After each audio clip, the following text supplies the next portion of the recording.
Good morning বন্ধুরা, তোমরা সবাই কেমন আছো? সবাই ভালো আছো? আমি ভালো আছি। Welcome back to my Kalpataru blog YouTube channel. সবাইকে জানাই আমি ব্লগে স্বাগত। তো দিনটাকে আজকে থেকে স্টার্ট করলাম। আজ সোমবার। তো সোমবারে সকালে দেখতে পাচ্ছি স্নান করে নিয়েছি, বাট শিবের পুজো এখনও করে উঠতে পারিনি।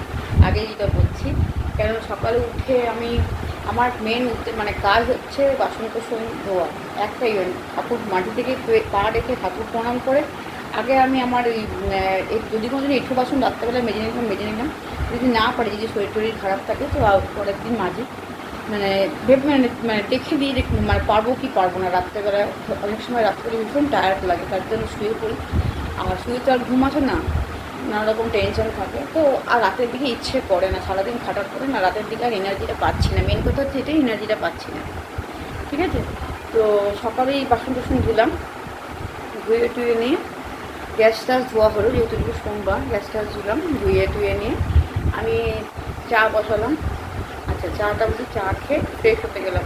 ফ্রেশ হয়ে এসে গাছে ফাঁসে জল দিতে হয়, দিয়ে দিলাম। আচ্ছা, দেওয়ার পর আমার গোপালদের তুললাম। আমার গোপালদেরকে অনেক দেখাই। এরকম ধূপকাঠি নিভেও গেছে, এই যে বুঝতে পারছো। দেখো যে আমার ছোটো গোপাল সিংহাসনে বসে আছে, আর এই দেখো আরও দুটো গোপাল বসে আছে। তো ওদের আর গণেশজিকেও আমি ওদের সাথে সাথে গণেশজিকেও চালু করেছি। ঠিক আছে, আর এদেরকেও দেখো দিয়ে দিয়েছি তুলসী পাতা নিবেদন করে, বিস্কুট আর জল। তো এইভাবেই আমার সকালটা প্রত্যেকটা দিন শুরু হয়। তো আমি এদের দিয়ে সকালটা শুরু করি। কখন যখন আমি পারি না তখন ছেলেরা দেয়, তোমরাও দেখেছো ছেলেরা ছেড়ে দেয় আমার। আর এভাবেই সকালটাকে শুরু করি আমি। তো এখন খাচ্ছি চা। সকালে একবার চা খেয়ে আমি ফ্রেশ হতে যাই, কারণ চা ছাড়া আমার কোনো উপায় নেই, চা আমাকে খেতেই হবে একবার। আর জল, ব্যাস এইটুকুই। জল আর চাটা নিয়ে আমি ফ্রেশ হয়ে তারপরে এসে আচ্ছা পাচ্ছিলাম কিছু কেচেছি, স্কুলের ড্রেস ফ্রেস কিছু কাটার ছিল, ওগুলো কেচেছি। কেচে বাথরুমে রাখা আছে, জল ঝরতে দিচ্ছি, ছাড়ে দিতে হবে একটু বাদে। আচ্ছা, এবার নিয়ে বসেছি চা। ছেলেকে তুললাম, ছেলে এবার একটু বাজার যাবে, যেহেতু সোমবার একটুখানি শিবের অভিষেকের জন্য দুধ দই লাগে, একটু আনতে যাবে একটু বাদে। আমি বললাম এখন তুমি জলখাবারটা করে দেবো। বলছে না, এখন জলখাবার করতে না, পরে খাবো। তো ঠিক আছে, ও পরে যখন খাবে তখন জোর করে লাভ নেই, যখন ইচ্ছা হবে তখন আমার পেটে একটু হালকা হালকা ব্যথা করছে, তাই জন্য আমি আর জোর করলাম না। তা আমি এখন তোমাদের সামনে বসছি চা খেয়ে আমি বাকি কাজগুলো হাত দেবো। আর ঘরগুলো গোছানো করতে দেখো, ঘর দুয়ার সব গোছানো হয়ে গেছে মোটামুটি। দেখো গুছিয়ে এসছি, কিন্তু ব্যাপারটা কী বলো তো, যে আমার ঘর তো আমার ঘর লন্ড ভণ্ড তিন কাণ্ড এরকম তো এরকম হবে না, এখনও মানিয়ে আছে। আমার ছোট বড় ছেলেটাই আমার ছোট ছেলের সমান। দেখো এই ঘরও একদম রাত্রেবেলা তোমরা যদি দেখো না, দেখবে এই ঘরে ব্যাগ গিটার সব ছড়ানো ছিটানো থাকে। এটাকেও পরিষ্কার প্রত্যেক দিন শুই না শুই পরিষ্কার করতে হয় এটাকে। আচ্ছা, সোফা দেখো একটু আগে বসলো এসে, পুরো ধুমসে এক করে দিল। যাই করো, এগুলো আমার ডেলি কার কতবার করে যে করতে হয় তার কোনো সীমা নেই। আমি এগুলোকে কাজের মতো ধরি না। তো এই হলো ব্যাপার। তো চলো এখন থেকে ব্লগটাকে স্টার্ট করলাম। জানি না আজকে সোমবার কী করবো, বাজার ফাজার কিছু নেই সেরকম দেখছি, শুধু আলু পড়ে আছে। দেখি যদি সোয়াবিন টোয়াবিন খাই কিছু একটা করে দেবো, গিয়ে যেহেতু নিরামিষ খাবো। বাসন টাসন সব পরিষ্কার ধোয়া টোয়া হয়ে গেছে। তো চলো আমি এখন চাটা খেয়ে নিই। আর তোমাদের উপর আমার একটা অভিযোগ আছে, ঠিক আছে? তোমরা কিন্তু আমার বড় ব্লগগুলো দেখছো না। যারা স্কিপ করে যাচ্ছ তারা প্লিজ একটু বড় ব্লগগুলোকে দেখো। যারা রিলস দেখো তারা প্লিজ একটু বড় ব্লগগুলোকে দেখো তোমরা, ঠিক আছে? তোমরা দেখলে আমার অনেকটা ভালো লাগবে। যারা আমাকে ভালোবাসো, যারা আমার ভালোবাসো তাদের কথা বলছি। যারা ভালোবাসো না তারা কি বলে লাভ নেই, তারা দেখবেও না। বাট যারা ভালোবাসো তারা অবশ্যই আমার বড় ব্লগগুলো দেখো। দেখো গলা ধরে গেছে, ঠান্ডা লেগে গেছে, চোখে প্রচণ্ড ব্যথা করছে, চোখে ঠান্ডা লেগে গেছে আমার। কারণ আমার ঠান্ডা লাগার একটা কারণ আছে, আমি যখন তখন স্নান করি মাথা ভিজিয়ে। তো আমার এটা একটা রোগ, আমি মাথায় প্রচুর মাথা গরমের ব্যাপার আছে, তার জন্য মাথা ভিজিয়ে এসে রাত্রি দুটোর সময় করে নেবো, আবার সকাল 6টার সময় করে নেবো। শীতকালেই প্রত্যেক দিন মাথা ধুলছি, গরমকালে দূরের কথা। তো এই ব্যাপারটার জন্য আমার একটু ঠান্ডা লেগে যাচ্ছে, তো গলাটাও বসে গেছে, আর চোখটা ভীষণ ব্যথা করছে। কালকে চোখটা আমি তাকাতেই পারছিলাম না, আজকে তাও চোখটা খুলতে পারছি। কাল বিকালের পর থেকে চোখটা এত ব্যথা করছে কেন বুঝতে পারছিলাম না। তো চলো, অনেকটা বড় ভিডিওটা হয়ে যাচ্ছে।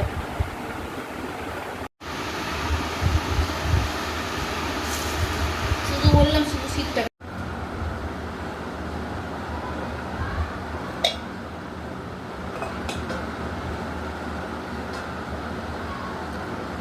করছিস তুই ভিডিওটা, তাহলে দেখেছিস কেন এখনই?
নিয়ে যাবো।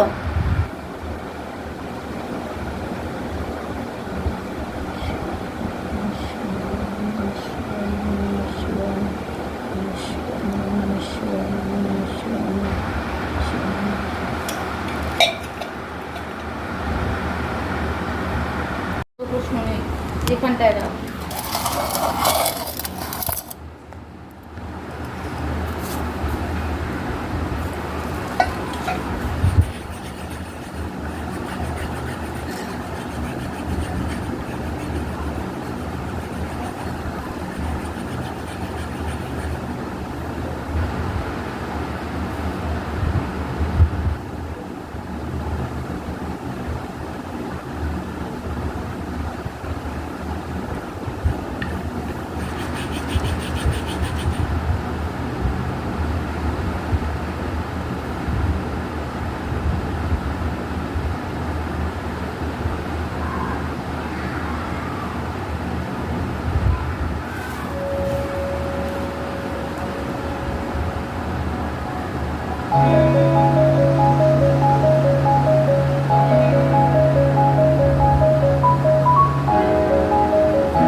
সিম করে রেখেছি, কারণ এই পুজো করছি, ছাদে যাব 10 বার করে, তো এগুলো ভাত মাঠ উল্টে পড়তে থাকবো, এই কারণে আমি গ্যাসটাকে সিম করে দিই, যাতে ভাপে ভাপে হয়েও যায়।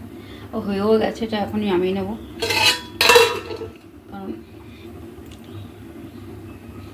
1 ফুট দিয়ে সিম মানে বন্ধ করে দিলে ভাপে ভাবেই ভাতটা হয়ে যায়। তো চলো বন্ধ করে দিই গ্যাসটাকে। ভালোই মেঘ করেছে, দেখা যাচ্ছে আকাশে। হ্যাঁ, ভালোই মেঘ করেছে। আমার জামাকাপড় আমি তুলে নিয়ে যাই, আবার কে আসবে, কি হয়ে গেছে সব।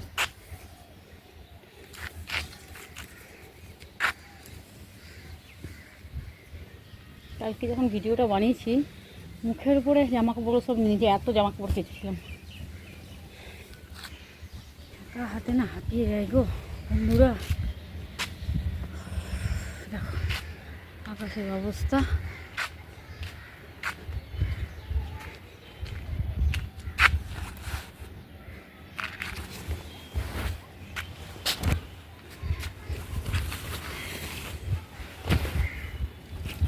শুকিয়ে গেছে ভালোই হয়েছে।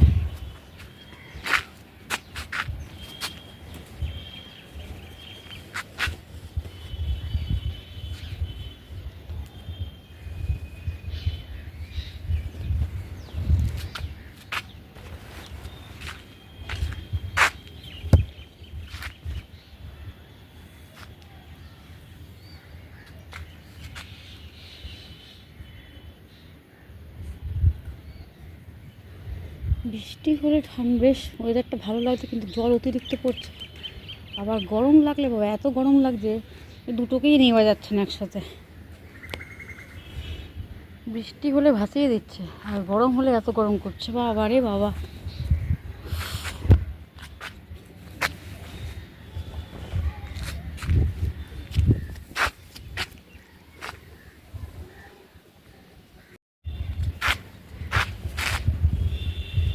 আশা করি দেখতেই পাচ্ছ জামা কাপড় তুলতে এসেছি। আস্তে আস্তে কালোই করছে মেঘটা, দেখো ওই দেখো।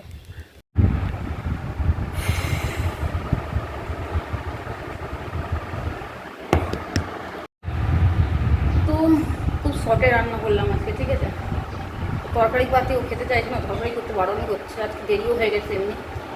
তো তরকারি করিনি কিছু, তো তোমাদের কি রান্নাটা করেছি আমি দেখিয়ে দিচ্ছি, জাস্ট একটু ওয়েট। তো বন্ধুরা তরকারি করতে একদমই ইচ্ছা করছিল না, অনেকটা বেলা হয়ে গেছে, দেখো মেঘ মেঘও করতে ভালো লাগছিল না, অনেকটা দেরি হয়ে গেছে কাজ করতে করতে। আমি পুজোটা একটু টাইম লাগে করতে, যেহেতু সোমবারের পুজো। আর আমি পুজো তো আমার মোটামুটি 1 ঘন্টা টাইম লাগে, 1 ঘন্টার আগে আমি পুজো করে উঠতে পারি না, ঠিক আছে। তো তোমাদেরকে একটা পরিষ্কার একটা কথা বলে দিলাম, পুজোটা আমার একটু বেশি টাইম লাগে। তো দাঁড়াও আমাদের দেখিয়ে দিন কী কী করেছি, ঠিক আছে। ভাত এইখানে করেছি, এটা একটা সোয়াবিন যে চাংস, সোয়াবিন চাংসের ওই চাংসের কী বলে অ্যারারুট দিয়ে একটা ফ্রাইয়ের মতো করেছি। এবার এটা যদি ওই দেখো তুলে খেয়ে নিল, দেখো তুলে খাচ্ছে। আচ্ছা ধরো এটা যদি তরকারি খাবো, জিজ্ঞেস করলাম তরকারি খাবি না ভাজা, ও বললো ভাজা খাবো, তাহলে ভাজা কিছুটা এখন দিয়ে দেবো, আর তরকারিটা রাত্রেবেলায় করে দেবো। আর এটা হচ্ছে আলু সিদ্ধ মেখেছি সর্ষের তেল আর নুন দিয়ে, কাঁচা লঙ্কা দিয়ে। আর এখানে রয়েছে দেখতে পাচ্ছ তো বিউলির ডালের বড়া, কারণ এটাও খেতে খুব ভালোবাসে বলে ওর জন্যই করা আমার। আর এখানে করেছি বিউলির ডাল, ঠিক আছে। আর সঙ্গে রয়েছে দই। তো এই হচ্ছে সোমবারের আজকে লাঞ্চ, দেখতেই পাচ্ছ সঙ্গে রয়েছে দই, ঠিক আছে। তো এই হলো আজকের দুপুরের আমাদের লাঞ্চ। ওই দেখো তুলে তুলে তুলে তুলে খেয়ে নিচ্ছে, ঠিক আছে। আমি খেতে দিয়ে দিই, নাহলে সব তুলে তুলে খেয়ে নেবে। হ্যাঁ যেটা বলছি যে আসার সময় ডিমটা নিয়ে এসে দেখো মাথার চুলটা আমার কী অবস্থা। যদি একদিন আমি শ্যাম্পু না করেছি পুরো চিপকু চিপকু লাগে, লাগুক গে আর কি হবে। যেটা বলার যে আসার সময় ডিমটা নিয়ে এলাম বাড়িতে। প্রথমে গেলাম চাটা কাটতে, বিকেলে ধরে গুড ইভিনিং ইউজ করতে পারিনি, একদম শরীরটা ঠিক লাগে না। আর তার থেকেও বড়ো জিনিস আমার ইয়েটা এডিটিং করা হয়নি, ভিডিওটা ওই এডিটিংয়ে ব্যস্ত ছিলাম। ওই এডিটিংটা কারণ আমাকে 7:30টার মধ্যে গিয়ে মণ্ডপে ঢুকতে হয়, প্রত্যেক দিনেরই ব্যাপার এটা। ঢুকতে হয় মণ্ডপে, এখান থেকে মানে যারা আমাকে যারা ইনফরমেশন দিয়েছে এখান থেকে ওখান থেকে চাঁদা কালেক্ট করতে হবে, তো সেগুলো নিয়ে আমরা বেরিয়ে যাই চাঁদা কালেক্ট করতে। চাঁদা কালেক্ট করে পরে মন্দিরে আবার ফিরি, মন্দিরে একটু বসে তারপর চাঁদার হিসেবটা দিয়ে তো বাড়ি আসতে আসতে 9:30 10টা প্রত্যেক দিন হয়ে যাচ্ছে। তো সেখানে দাঁড়িয়ে আর কিছু করা যায় না। তো এরপরে এসে আমি রিল বানাই, তার আর শরীর চলে না। তারপরে খাবার দাবার গরম করা, রাতে ওই জন্য কোনো রকম ঝামেলা রাখছি না, কোনো রকমের যা সকালে করছি সেটাই চলে যাচ্ছে, হয়ে যাচ্ছে, ঠিক আছে। তো আজকে তো সোমবার, ধরো সারাদিন নিরামিষ হয়েছে, তো ও বাচ্চা ছেলে আর পারছে না নিরামিষ খেতে, ওর জন্য আমি এত খারাপ লাগে। তো ওই জন্য আমি 2টো ডিম নিয়ে আসলাম, ডিম সিদ্ধ করে দিলাম, সিদ্ধটা খেলে অনেক। তো এখানে দেখতেই পাচ্ছ, এখানে ডাল ভাত, তার সাথে বড়া ভাজা, তার সাথে এখানে ডিম রেডি হয়ে গেছে। মা ওখানে আলু ভাজা করছে। তো আমি চলো খেতে বসে গেছি। এখন বাজে হচ্ছে 11:30। তো দেখো এখানে ডাল ভাত বড়া ভাজা, আর সকালে ছিল আলু সিদ্ধ আর বিউলির ডাল ছিল। আর ও সকালবেলা ভালো করে ভাত খায়নি, কারণ ওকে ডিম দিইনি, আমি ডিমটা করা হয়নি। এবেলা ডিম নিয়ে এসে সিদ্ধ করে দিলাম, গেছিলাম চাঁদা কাটতে। তো চাঁদা কাটতে ফিরে যখন আসলাম তখন ডিমটার সঙ্গে করে নিয়ে একটু হাজারের চাঁদা কেটে তারপর মন্দিরে বসেছিলাম, বসে গিয়ে ডিমটা নিয়ে তারপর আমি বাড়ি ফিরি, নিয়ে ওকে কতগুলো রিল বানালাম, করে দিলাম। সিদ্ধটা খেলে অনেকটা কাজে লাগবে, আজকে আবার মঙ্গলবার খাবে না। তো ডিমটা ওর জন্য করলাম, আলু ভাজাটা করেছি, আলু ভাজাটা আমাদের দুজনকার জন্য। বড়া ভাজা, আলু ভাজা, আর সকালে তো জানো যে আলু সিদ্ধ ছিল, আর ওই সোয়া চান্স ছিল, কারণ সোয়া চান্সটা সেই অ্যারোরুট দিয়ে করে, সেই কেমন বলো যেমন চিলি সোয়া করে না, সেরকমই করেছিলাম, বাট চিলিটা করিনি, ও বললো করার দরকার নেই। তো পেঁয়াজ রসুন পরে খাওয়া যায়, পেঁয়াজ রসুন খাওয়া যায় না, তো ওটা দিয়েই কোনো রকমে খেয়েছে কষ্ট সৃষ্টে। তো এখন ওর জন্য ডিম সিদ্ধটা করে দিলাম, শান্তি মনে যে পেটটা ভরে অন্তত ভাতটুকু খাবে। আর এই যে আলু ভাজা আর ডাল আর এই ভাত বড়া ভাজা, এটা দিয়ে আমার হয়ে যাবে। আর তাতে একটু আচার আছে, এই আচারটা দিয়ে আমি খেয়ে নেবো। তো চলো বন্ধুরা, আজকে মতো আমি এখানে জানি ভীষণ টায়ার্ড, বুঝতে পারছো, ভীষণ টায়ার্ড হয়ে রয়েছি। আবার একটা সকাল নিয়ে তোমার সঙ্গে হারিয়ে, তখন তোমরা ভালো থেকো, সুস্থ থেকো, সবাই ভালো থেকো, সবাইকেই ভালো রেখো। তো আজকে কিন্তু শুভরাত্রি, গুড নাইট। আবার একটা সকালে তোমার সঙ্গে দেখা